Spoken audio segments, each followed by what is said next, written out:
sobre maturidade cristã. O que significa essa maturidade cristã? O que significa buscar essa maturidade? Como é que eu busco essa maturidade? Para aqueles que estão em casa, para os irmãos que aqui estão presentes, a pergunta é: como é que como é que nós buscamos essa maturidade? Como é que nós crescemos? Somos maduros mesmo? Será que somos maduros ou somos meninos, aqueles que ficam sempre no mimimi da vida? Fiquei, hoje quando cheguei, vi o Ângelo, e ele lá estava com Rose, né? E ele grandão já, então vai crescendo, desenvolvendo. Depois ele estava ali no chão, aí quis correr para o pai.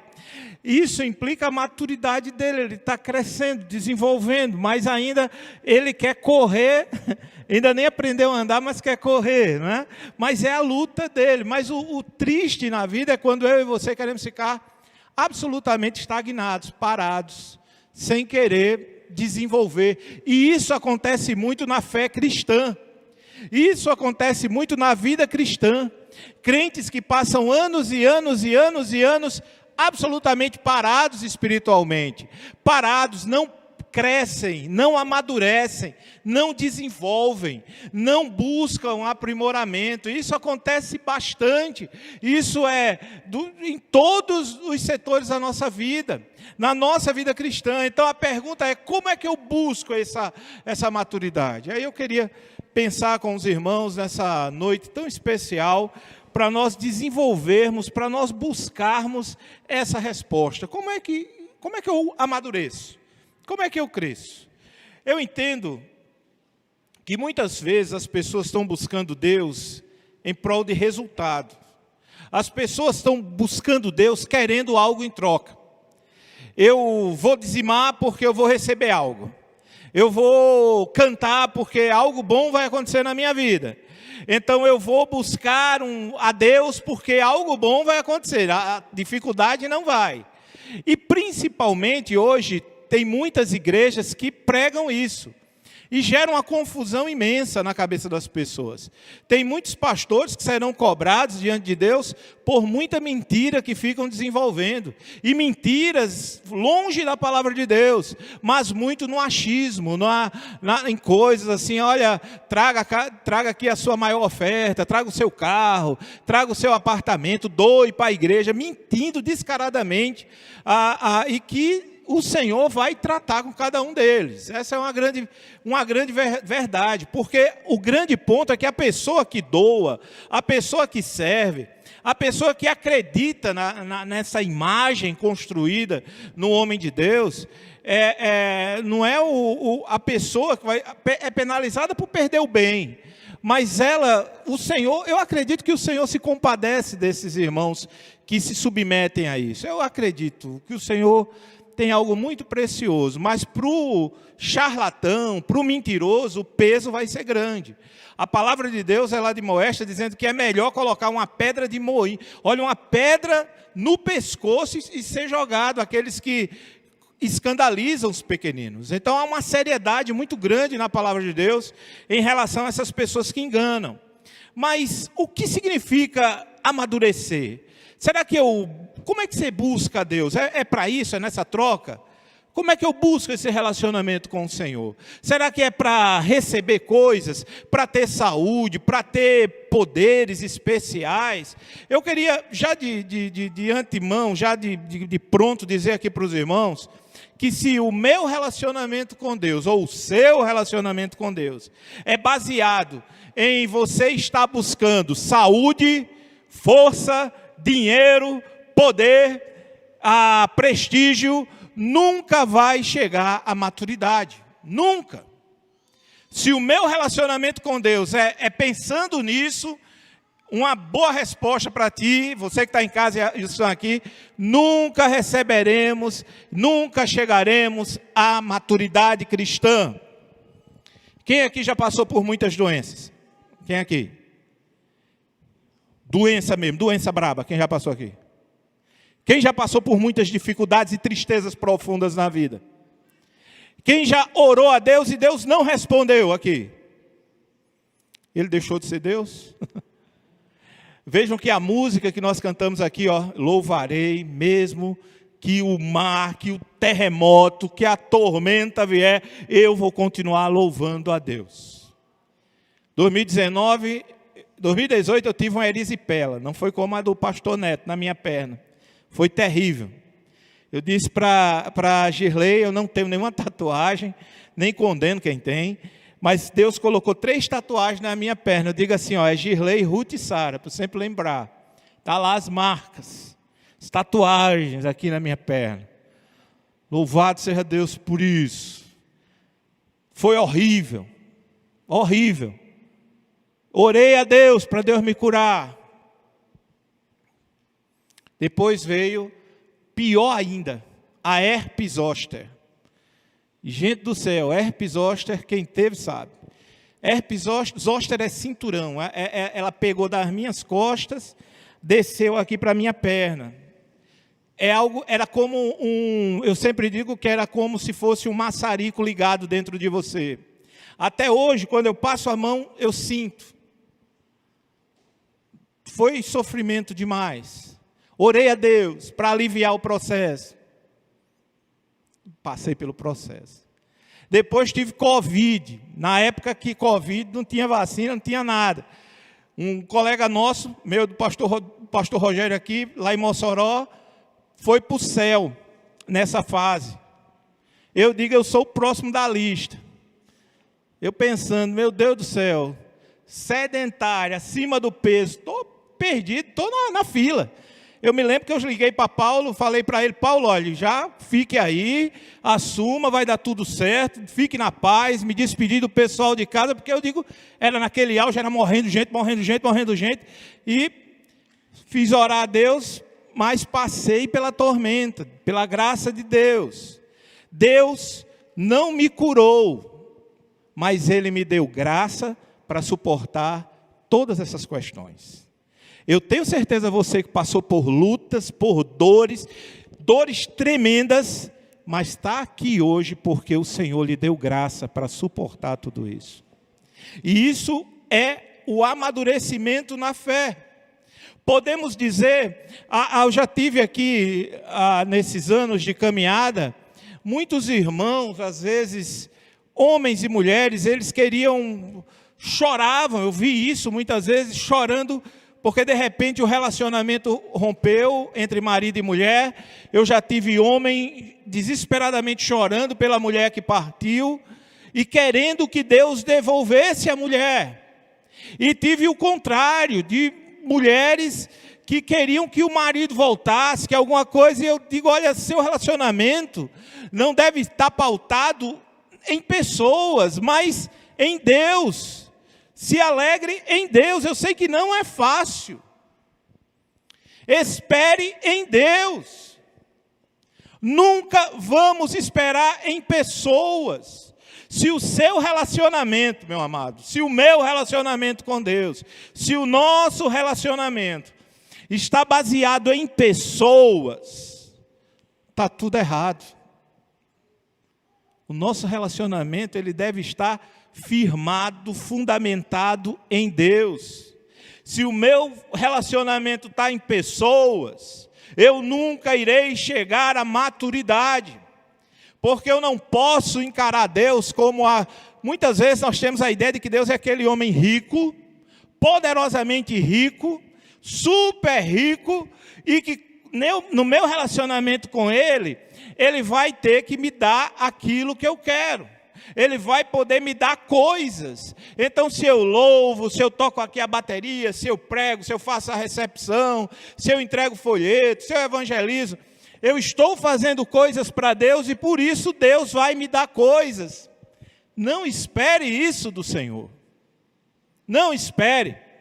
Deus não é uma entidade espiritual que você tem que matar um galo e colocar numa encruzilhada para que ele responda, tenha que dar um uísque caro para que ele responda, tenha que dar, como tem algumas religiões que ocorrem isso.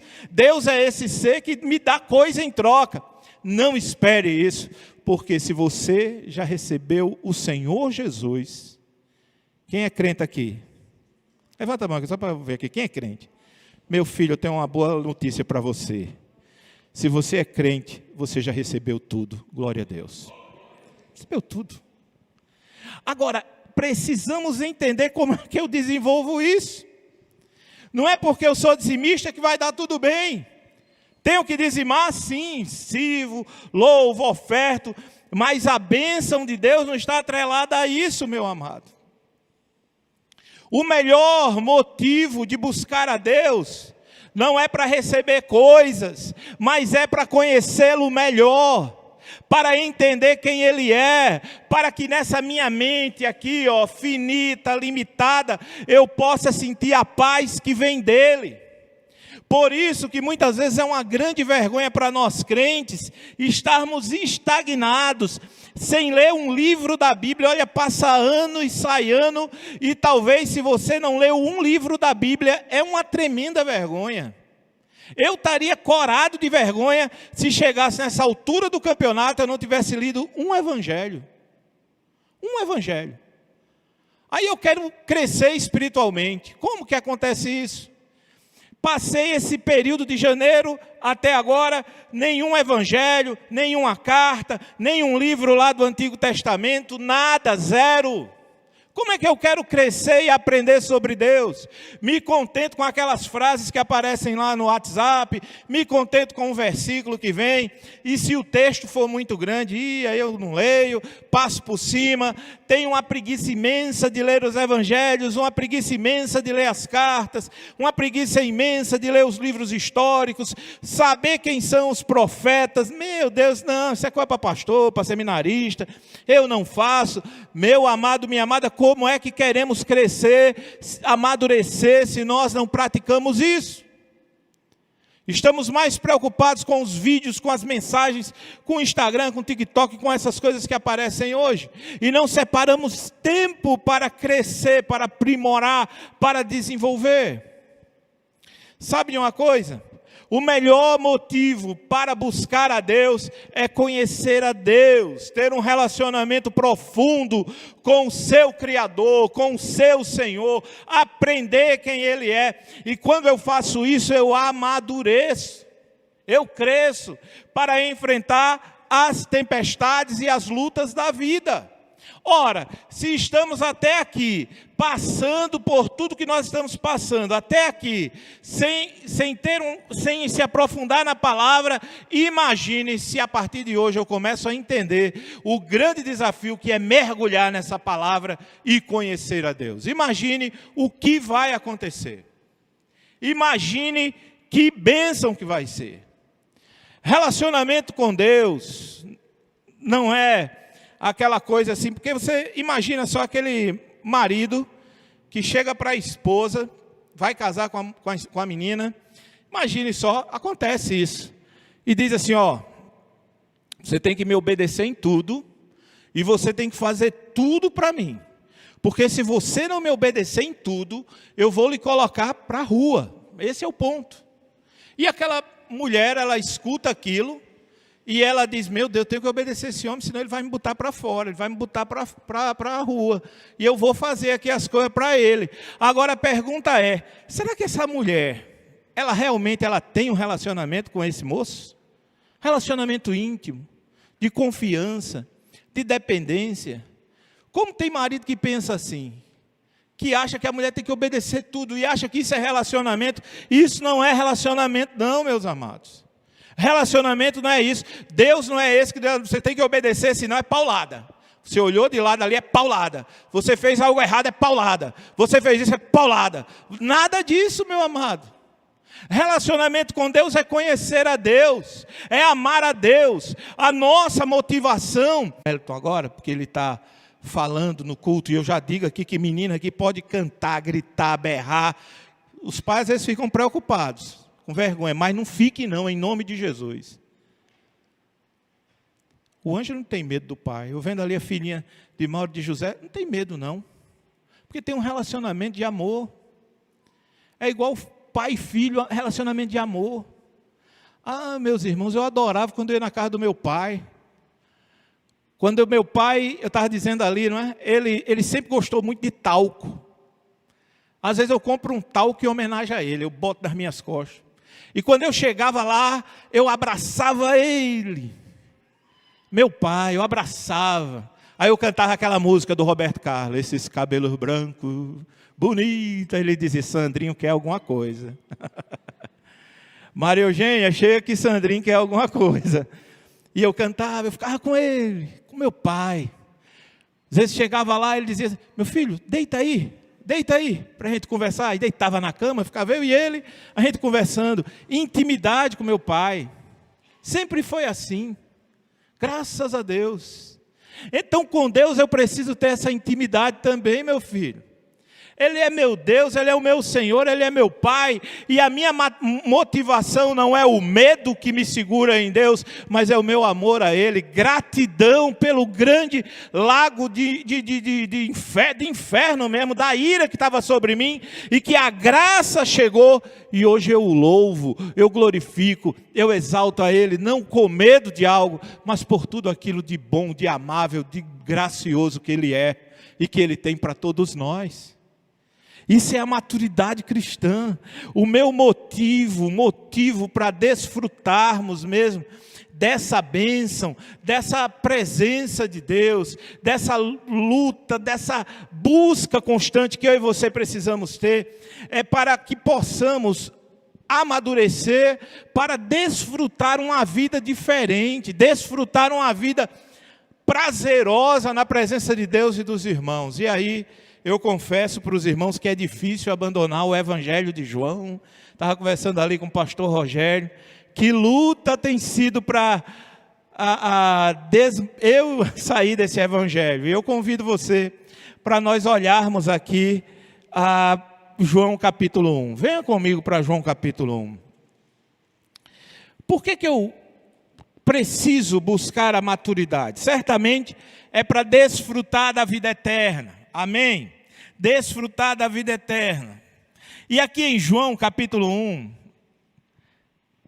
versículo 1 até o versículo 5, olha o que diz a palavra. Olha o que a palavra aqui nos diz. No princípio, o que é que diz? Era o verbo, e o verbo estava com Deus, e o verbo era Deus. Ele estava no princípio com Deus. Todas as coisas foram feitas por intermédio dele. E sem ele, nada do que foi feito se fez. Olha o que diz aqui. O que João nos diz? A vida estava em quem? Nele. E a vida era a luz dos homens. A luz resplandece nas trevas. E as trevas não resplandecerão contra a luz. Então, o que as pessoas estavam enxergando em Jesus? Essa é a pergunta para mim e para você. O que as pessoas estavam enxergando aqui em Jesus? Era ir para o céu ou era essa luz? O que é que elas estavam enxergando? A luz, olha, a vida estava nele e a vida era a luz dos homens. A luz resplandece aonde? E as trevas não prevaleceram contra ela. O que estava brilhando em Jesus era a própria vida de Deus. E aquela vida de Deus brilhando nela era a luz que derrotou essas trevas terríveis que estavam sobre os homens. A luz do Senhor. Vejam comigo, por gentileza, 1 João capítulo 1. Vamos lá para 1 João, quarta também de João. Venham comigo para 1 João. Vamos fazer esse passeio maravilhoso aqui, em 1 João. Essa carta de João, ela foi escrita pelo mesmo João que escreveu o Evangelho. Vejam comigo, por gentileza, 1 João capítulo 1. Quem achou pode dizer amém? Então ele diz o quê? João capítulo 1, versículo 1 e versículo 2. Vamos olhar juntos. O que era desde o princípio, os irmãos estão comigo?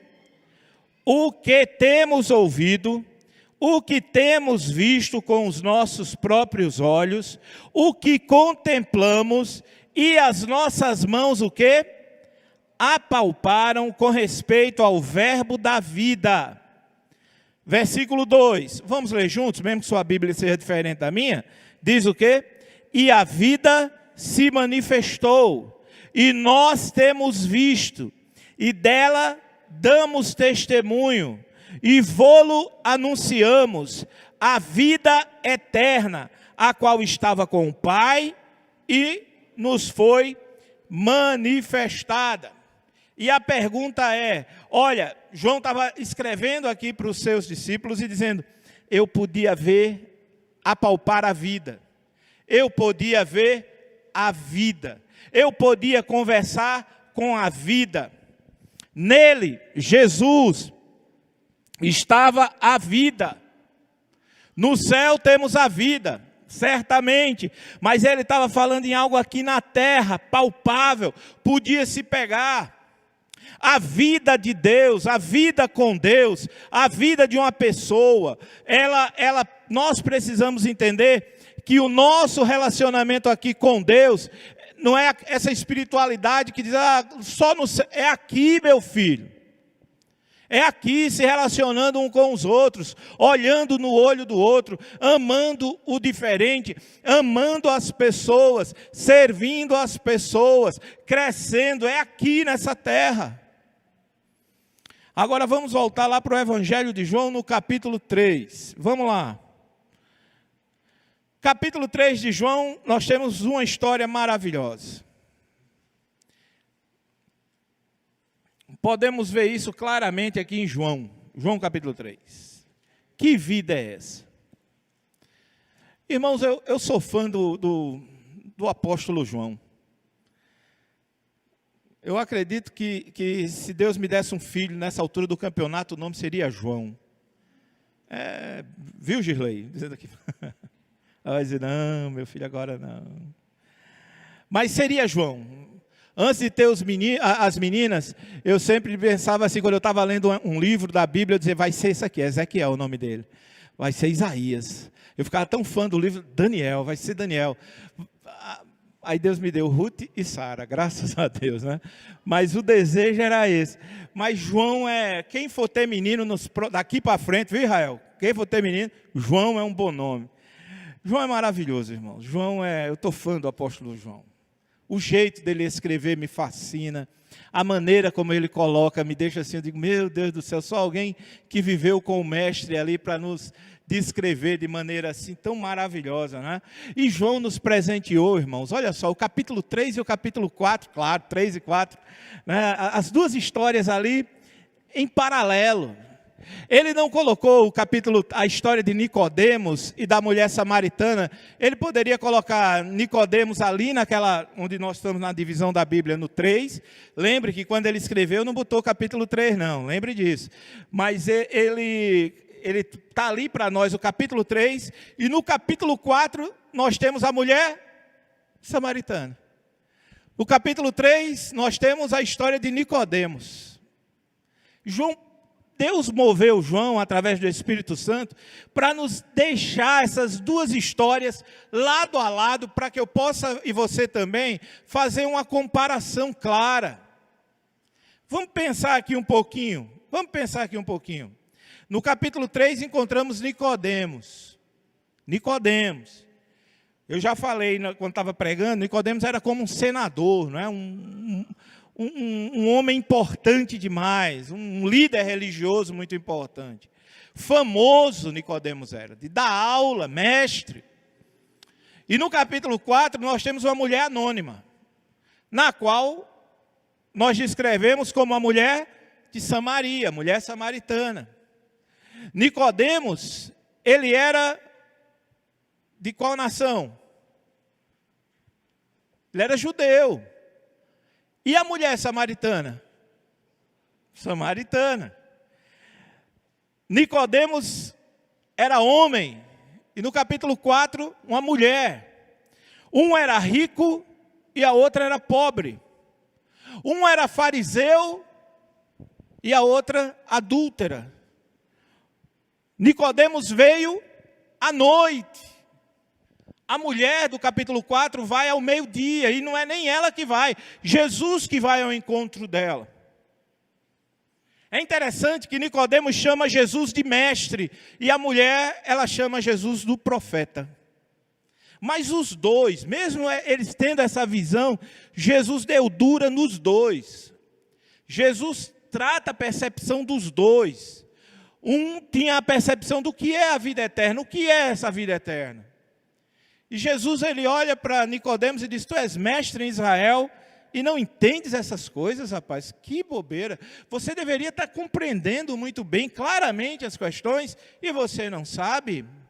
Enquanto que a mulher, quando Jesus pede a água, ela diz, olha, capítulo 4 aqui do Evangelho de João, nesse momento, diz aqui a palavra, né? Versículo 7. Nisso veio uma mulher samaritana tirar água, disse-lhe Jesus: dá-me de beber. Versículo 8. Diz: pois seus discípulos tinham ido à cidade para comprar alimentos. Então lhe disse a mulher samaritana: como sendo tu judeu, pedes de beber a mim, que sou mulher samaritana? E aí o autor, nós temos uma explicação, porque os judeus não se dão com os samaritanos. Versículo 10 diz: replicou-lhe Jesus, olha o que Jesus diz: se conheceras o dom de Deus, e quem é o que te pede, dá-me de beber, tu lhe pedirias, e ele te daria água viva. Respondeu-lhe ela: Senhor, tu não tens como tirar, e o poço é fundo. Onde, pois, tens a água viva? És tu, porventura, maior do que Jacó, o nosso pai, que nos deu poço, no qual ele mesmo bebeu, e bem assim seus filhos e seu gado? Afirmou-lhe Jesus. Foi o que Jesus disse? Quem beber dessa água, tornará a ter sede. Aquele, porém, que beber da água que eu lhe der, nunca mais terá sede. Pelo contrário, a água que eu lhe der será nele uma fonte a jorrar para a vida eterna. Disse-lhe a mulher: Senhor, dá-me dessa água para que eu não mais tenha sede, nem precisa vir aqui buscá-la. Disse-lhe Jesus, e aqui vem o ponto, ali o confronto de Jesus com ela: vai, chama teu marido e vem cá. Ao que lhe respondeu a mulher: não tenho marido. Replicou-lhe Jesus: bem disseste, não tenho marido, porque 5 já tivestes, e esse que agora tens não é teu marido. Disseste é verdade. Então, os dois são confrontados. Nicodemos confrontado, você vê claramente aqui no capítulo 3, por gentileza, aconselho a leitura dessa obra maravilhosa. E nós percebemos claramente, Jesus evangelizando os dois, tratando os dois e dizendo: vida com Deus é conhecer a Deus, desenvolver na caminhada, para ter uma vida diferente. Meus amados, você e eu aqui, olha, somos do Senhor, mas precisamos ter uma coisa clara na nossa mente: eu preciso amadurecer na fé, eu preciso crescer na fé, eu preciso desenvolver na caminhada, eu preciso crescer na jornada da vida eterna. Pensando na vida futura que temos, começa agora, um desenvolver agora, um crescimento agora, não é lá depois, não, é a experimentar aqui na terra. Veja o versículo 13 e versículo 14 do capítulo 4. 13 e 14, olha só: afirmou-lhe Jesus: quem beber dessa água, tornará a ter sede. Aquele, porém, que beber da água que eu lhe der, nunca mais terá sede. Pelo contrário, a água que eu lhe der será nele uma fonte a jorrar para a vida eterna. A pergunta é, isso que Jesus está dizendo, é para a vida eterna ou é para viver agora?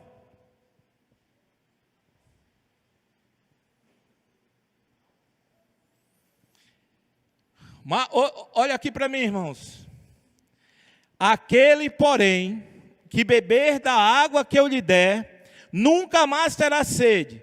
Pelo contrário, a água que eu lhe der será nele uma fonte a jorrar para a vida eterna. A pergunta é no céu ou é aqui na terra?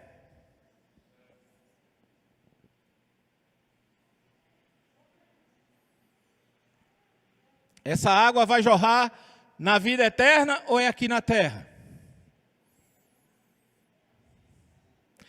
Diga aí para o seu vizinho, é na terra, meu filho.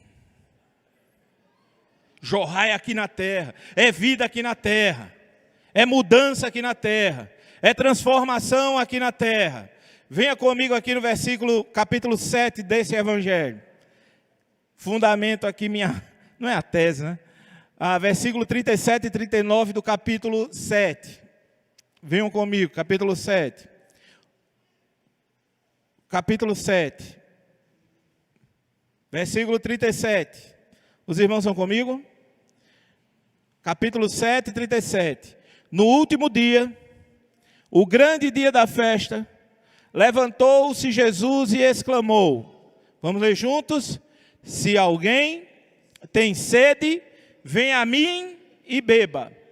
Quem crê em mim, como diz a Escritura, do seu interior fluirão rios de água viva. Isso aqui é no céu ou é para aqui na terra? E a pergunta que não quer calar, por que eu e você não jorramos? Porque eu e você só jorra briga, amargura, raiva, tristeza, melancolia, vida fria. Algo está errado. Será que já desfrutamos de fato dessa fonte que é Jesus para aqui e para agora? E para fundamentar o meu pensamento, olhando aqui para as Escrituras, eu queria chamar você para o capítulo 17 de João. Capítulo 17 de João. Capítulo 17. Quem achou pode dizer amém. Versículo 1, 2 e 3. Lembrem que o capítulo 17 é a oração depois de Jesus ter celebrado a ceia, tratado de vida com os discípulos, aconselhado eles a crescerem, serem frutíferos, capítulo 15, capítulo 16, a presença do Espírito Santo. No capítulo 7, Jesus vai orar pelos discípulos. E diz aqui assim, verso 1, tendo Jesus falado essas coisas, levantou os olhos ao céu e disse, Pai, é chegada a hora, glorifica teu Filho, para que o Filho te glorifique a ti. Assim como lhe conferiste autoridade sobre toda a carne, a fim de que ele conceda a vida eterna a todos os que lhe deste. E a pergunta que não quer calar, versículo 3, Jesus vai dizer, e a vida eterna é esta. O que é a vida eterna? Em que te conheçam a ti, o único Deus verdadeiro, e a Jesus Cristo, a quem enviaste. O que é a vida eterna, irmãos? O que é a vida eterna? Conhecer a Deus, olha o que diz o versículo 3. E a vida eterna é esta, que te conheçam a ti, o único Deus. Conhecimento, conhecer a Deus. Nessa definição aqui de vida eterna, ela é para mim definitiva, fundamental, clara. Ele fala aqui sobre perdão dos pecados, meus irmãos. Ele fala aqui sobre ir para o céu. Ele fala aqui sobre viver a nova Jerusalém. Não fala nada disso, mas ele fala, esta é a vida eterna. O que é a vida eterna? Que te conheçam, o único Deus verdadeiro e a Jesus Cristo, a quem enviaste. Vida eterna é conhecer a Deus. Por que tanta mazela no nosso meio? Ontem o nosso irmão André estava dizendo o seguinte, olha, nós iremos conseguir o financiamento para colocar as placas aqui, tem uma previsão de ser 24 mil reais, uma coisa assim. Mas igreja não faz financiamento. Não é pelo valor alto não, é pelo mau testemunho mesmo. Linhas de crédito são fechadas, infelizmente. Pastor não pode, muitas vezes, financiar imóveis. Se colocar que é pastor, já não passa. É triste a realidade. Pelo mau testemunho. Triste, luta. Falta conhecer a Deus. Nos congregamos, cantamos, frequentamos, mas não aprendemos a desenvolver o amor e a graça do Senhor, a palavra de Deus, que transforma, que muda. Igreja não muda ninguém, mas é uma coisa eu confesso para os irmãos, essa palavra poderosa ela transforma. Isso eu não tenho dúvida. Homem nenhum pode mudar outro, mas essa palavra, ela muda e ela transforma.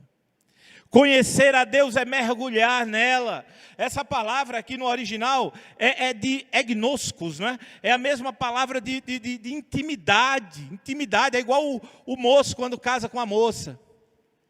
Vamos lembrar aqui, fazer um flashback. Lembra aí quando você casou? Coisa boa, né? Olha aí para a amada de lado, olha aí para ela. Lembra os primeiros dias. Tem uma foto minha de Girlei lá em casa, do nosso casamento. Aí eu estava dizendo hoje, dizendo para ela, eu me lembro, casamos, e no dia do casamento, quando eu estava com um problema no braço, eu tinha machucado o braço, mas mesmo assim, entrei com ela no hotel, nos braços. E eu disse, enfim, sóis, né? Dizendo para ela. Bom demais. Lembro, né? Dias maravilhosos, né? E ali começa a intimidade entre casal. Ali começa a conhecer um ao outro mesmo. Começa a saber as lutas. Eu me lembro que algumas semanas depois do casamento, mês, 2 meses depois, eu acordo, bem cedinho pela manhã, aí eu vejo Girlei com um lençol, travesseiro de lado. Aí eu disse, o que foi? Eu vou lá para o outro quarto que você não me deixa dormir não, roncando. Foi, pegou o lençol. Aí eu disse, não vai não. Eu sabia que ali era definitivo, porque se eu deixasse acontecer aquilo, até hoje estava dormindo no outro quarto. Senão vai ficar aqui. A gente casou, vai ficar aqui. Eu passei 28 anos dormindo só, não era agora que eu queria dormir. Mas a ideia de conhecer, aí você conhece os hábitos, você conhece o cheiro, você conhece, a esposa olha para o marido assim, pelo menos eu tenho certeza que as esposas aqui, ela olha e diz, não está bem, o que é que houve? Por que ela faz isso? Porque ela conhece, o marido conhece, às vezes nós maridos somos mais, que não prestamos muita atenção, às vezes é uma loucura, o homem... Nós precisamos melhorar demais nisso, mas nós sabemos quando a nossa esposa está sofrendo, está passando alguma luta, pelo menos é para saber. E se não souber, tem que se arrepender agora para começar a saber. Mas a mulher ela tem essa percepção, porque os dois se conhecem. O significado de conhecer a Deus é um relacionamento com Ele, é estar desfrutando com Ele da vida eterna. Por quê? Porque Ele é a fonte de vida, meus irmãos. Em primeiro lugar, nós precisamos experimentar essa vida nele, conhecer sua palavra, conhecer seus mandamentos, conhecer seus princípios, conhecer Jesus, andar com Ele, fluir no Espírito. Não é à toa que o apóstolo Paulo diz, falando entre vós com salmos, hinos, cantos espirituais, louvando a Deus de coração. Assim deve ser a nossa vida. Mas o grande nó da questão é que nós estamos ocupados demais com a nossa vida aqui na terra, achando, bem, eu já tenho o céu e é só lá que eu vou viver. Meu filho, é aqui que começa a brincadeira para valer. Aquele que roubava, não roube mais, antes trabalhe. Aquele que falava palavra torpe, não fale mais, mas fale o que edifica o outro. Aquele que mentia, não minta mais. É uma transformação. Eu coloquei ali para o Evaldo, infelizmente o nosso projetor não dá, mas eu lembrei muito de um filme que eu assisti, que marcou a minha vida, esse filme. Acho que nos anos 90, eu ia passar um pouco sobre ele. Para mim, é o melhor filme, para mim é o melhor filme de todos os tempos. A categoria minha de filme, esse é o número 1, o nome dele é Dança com Lobos. Eu fiquei apaixonado por esse filme. Na época, em Natal, você podia assistir várias sessões. Eu me lembro que quando ele foi lançado, eu era aluno do seminário, e eu me lembro que quando eu fui assistir, eu assisti 2 sessões num dia só, e era longo o filme. Eu fiquei tão louco pelo filme que no outro dia eu fui de novo. Eu vi esse filme, eu não sei quantas vezes eu fiz esse filme. O filme é maravilhoso. A história de John Dunbar. Ele é um tenente do exército estadunidense, e ele é naquela guerra civil que acontece nos Estados Unidos, ele se coloca na frente ele estava para perder as pernas, e ele se coloca na frente de uma batalha, e ele consegue sobreviver passando com um cavalo lá no início do filme, e o outro exército atirando, e enquanto a turma queria atirar nele, o exército que estava aqui vai lá e vence a batalha, e o coronel fica tão impactado com ele que diz assim: ó, meu filho, você não vai perder as suas pernas, e eu vou lhe mandar para onde você quiser aqui no exército. E aí ele tinha o desejo muito grande de ir para a fronteira, que era o finalzinho, já estava tendo todo o processo de colonização, ele queria ver a fronteira, ficar lá. E aí destacam ele para um forte, e ele vai para esse forte. E aí desenrola o filme. E o que mais me chama a atenção é que ele tem um cavalo muito bonito, e depois de uns dias dele arrumar o forte, ele está sozinho no forte, vem uma tribo indígena, os Sioux, e eles conseguem capturar o cavalo do tenente, e levam o cavalo. Ele fica meio que apavorado, tenta sair atrás, mas ele bate com a cabeça, desmaia, e o que acontece é que o cavalo depois se solta e volta lá para onde ele está. E assim começa o filme. O que estou dizendo isso? Porque ele tinha a imagem daqueles indígenas, de que eles eram selvagens, sujos, que era aquela visão toda. Até que ele começa a desenvolver um relacionamento com aqueles indígenas. Ele vê uma moça que está meio que, ela tenta se matar, e ele vê essa moça, e ele pega essa indígena, põe no cavalo e leva até a tribo. E nessa hora querem matá-lo, tal, mas inicia um relacionamento ali. O que vai desenrolar na beleza do filme Dança com Lobos é que aquele homem que detestava aquela cultura, que não queria nada daquilo, ele começa a mergulhar de tal forma, que ele começa a aprender a linguagem, ele aprende a língua, ele vive com os indígenas, ao ponto que ele agora esquece quem ele era, ao ponto que chega um momento do filme que o exército americano volta para o forte, e ele é capturado, e quando ele é capturado, ele está como indígena, o pessoal olha para ele como indígena, ele tenta dizer quem ele era, mas chega um ponto que ele começa a falar na língua lá dos Sioux. Sabe por quê? Porque aquele homem mergulhou naquele processo todo. E tem um momento que ele, na tribo, o chefe lá, 10 ursos, parece, eu acho que é o nome, chega e diz assim, ele diz: olha, eu tenho que sair aqui da tribo, porque eles irão vir para cá e irão matar vocês. Aí o chefe olha para eles: olha, esse homem que eles estão procurando já não existe mais. Esse homem que eles estão procurando morreu. Esse homem que eles estão procurando é o João lá, mas você agora dança com lobos. Você não é mais esse homem. E eu fiquei imaginando numa história que contaram de Agostinho. Agostinho, bispo de Hipona, servo de Deus, autor de confissões. Agostinho, ele era absolutamente devasso, mulherengo, vivia nos bordéis da sua época. E sabe de uma coisa? Esse homem se converte. Deus muda o coração desse homem. Deus transforma o coração desse homem. E conta-se na história da vida dele, que ele está andando e uma mulher começa a gritar: Agostinho, Agostinho, Agostinho. E ele cada vez mais andando, fugindo, andando. E a mulher diz: Agostinho, Agostinho. Até que a mulher chega na frente dele, que era uma das suas amantes, olha para ele e diz: Agostinho, você não está me vendo aqui não, sou eu, fulana de tal. Aí ele olha para ela, ele diz: eu sei quem é você, mas esse homem que você está procurando já não existe mais. Já não existe mais. A intimidade, do jeito que lá do filme Dança com Lobos, do mergulho do processo, assim é com a palavra de Deus. É um mergulho tão profundo nessa palavra que nós precisamos ter, que nós não somos mais nós mesmos, mas transformados pelo poder da palavra.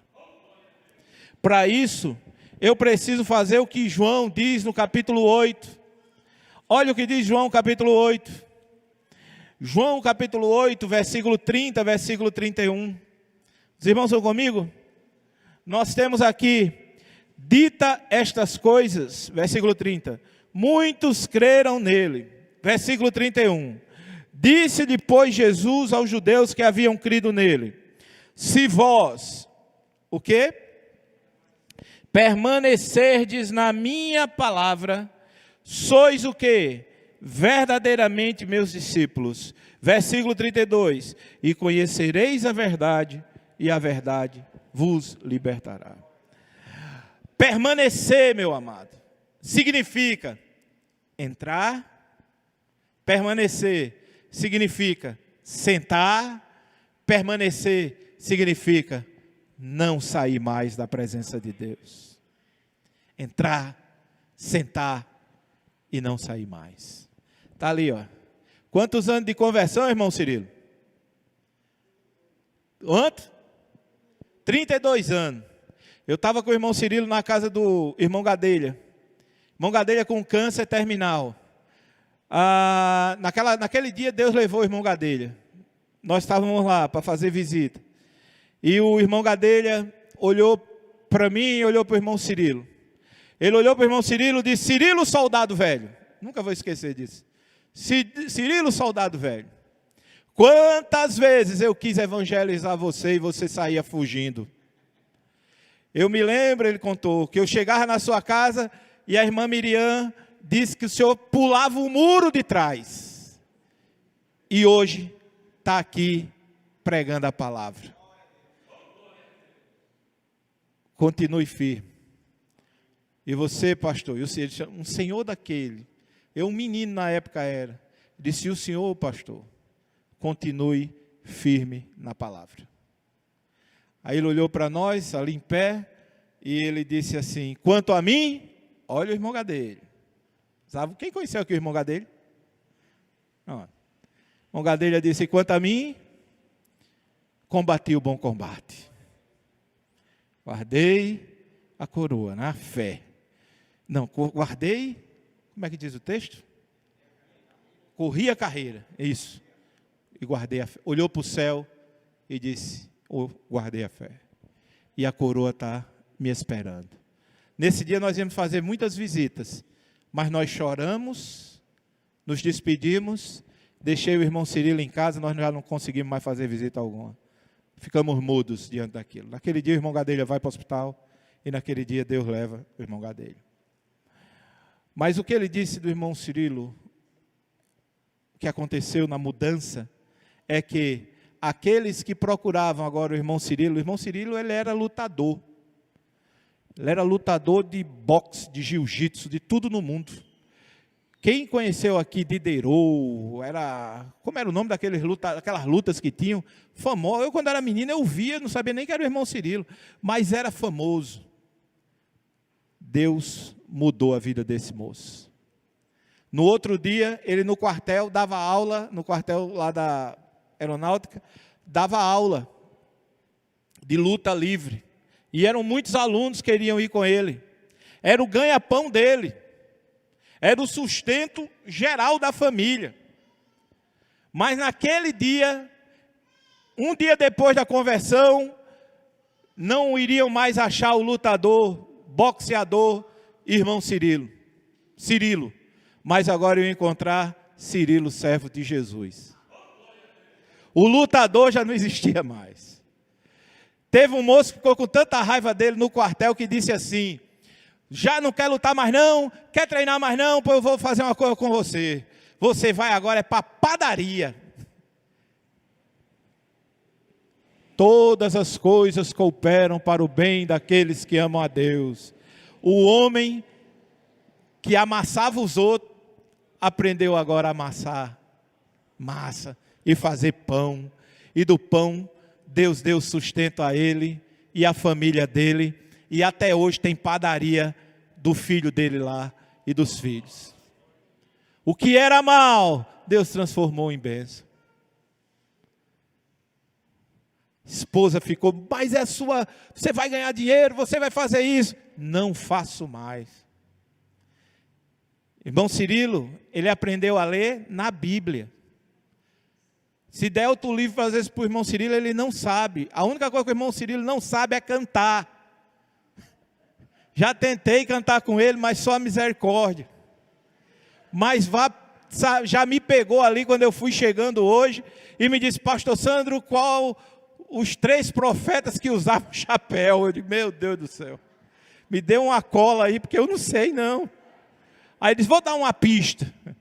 Eu digo para o irmão Cirilo que é formado em teologia 1, 2 e 3 e 4. É isso, é o nosso professor aqui, uma das coisas que eu acho mais linda é o irmão Cirilo sentando com os meninos e conversando. É pecador? Como eu, somos, mas salvos pela graça do Senhor. Decidiu, irmão Cirilo, eu, tantos outros aqui, entrar, sentar e não sair mais. É isso que nós precisamos ser. Crentes assim. A marca do crente é essa, de crer, de acreditar, de fazer discípulos, de permanecer na palavra, de amar o Senhor. E assim diz as Escrituras, e conhecerão a verdade. E a verdade, que é a palavra, vos libertará. É isso. Conhecer e obedecer a Deus e servir ao Senhor. Não fique triste, meu filho, se não leu um evangelho até agora. Porque nós temos também um Senhor perdoador. Triste é se amanhã ou hoje não começar a fazer e a ler, sabendo o caminho. O que é que deve fazer? O que é que eu preciso fazer de urgência? Precisa buscar um lugar solitário de silêncio e oração, se arrepender dos pecados, confessar pecado a Deus, dizer, Deus meu, como eu tenho sido negligente, me perdoa e me dá mais uma chance, Senhor, porque eu quero ser essa fonte a jorrar para minha esposa, para os meus filhos, para minha família, para as pessoas que andam ao meu lado. Eu preciso ser essa fonte que jorra essa palavra. Eu preciso fazer isso, não por aquilo que o Senhor me dá, mas por aquilo que eu já tenho do Senhor, porque o Senhor me garante na palavra. Abram comigo, por gentileza, Efésios capítulo 1. Efésios capítulo 1. Efésios capítulo 1. Amém? Efésios capítulo 1 nos diz, amém? Paulo, versículo 1, apóstolo de Cristo Jesus, por vontade de Deus, aos santos que vivem em Éfeso, e fiéis em Cristo Jesus. Graça a vós outros, e paz da parte de Deus nosso Pai, e do nosso Senhor Jesus Cristo. Leiam comigo, mesmo que sua Bíblia seja diferente da minha. Bendito o Deus e Pai de nosso Senhor Jesus Cristo, que nos tem abençoado com toda a sorte de bênção espiritual nas regiões celestiais em Cristo. Olha, meu filho, você já tem tudo. Tudo.